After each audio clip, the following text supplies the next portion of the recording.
Just 2 ingredients and 5 minutes of your active time is all you need to make this delicious baked yogurt dessert, which is inspired by our Bengali sweet Bhapa Doi.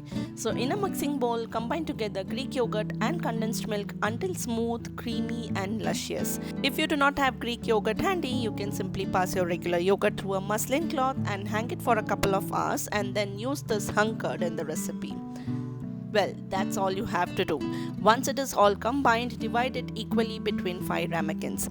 By the way, this is also your blank canvas stage. I am making the plain version, but this is the stage where you can incorporate any flavors of choice, like simple flavoring agents like vanilla essence or complex flavors like the butterscotch Bhapa Doi that I had made some time back. And of course, the link for the same is available in the description box below.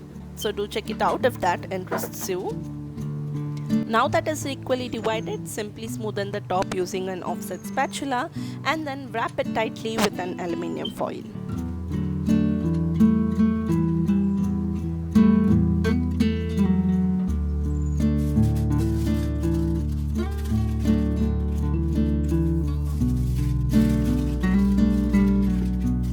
Place the ramekins in a baking tray and fill it with hot boiling water halfway through. Then bake in a preheated oven of 180°C or 360°F for 15 to 18 minutes.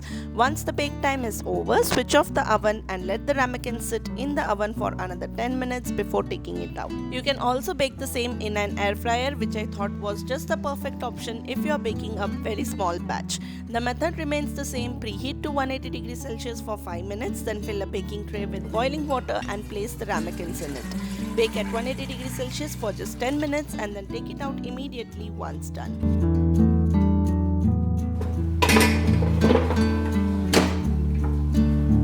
Well, this dessert is so easy that you can also make it in a steamer.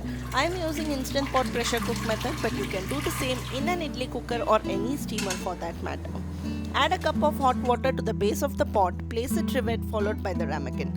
Close the lid, vent to sealing position, choose the pressure cook option and set the timer to 15 minutes. Allow the pressure to release naturally before taking the ramekin out. I have all the ramekins baked by different methods here with me, as you all can see, which I am gonna chill overnight in my refrigerator.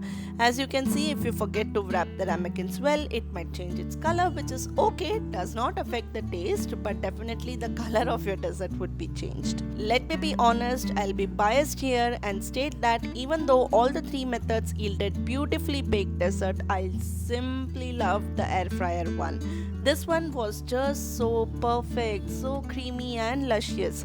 If you find that your dessert feels lumpy or grainy, then it was overbaked. So next time, reduce the time duration and check, as every oven is different. I am garnishing the top with cookie butter frosting, the recipe for which will be shared soon on the channel shortly, along with crushed lotus biscoff.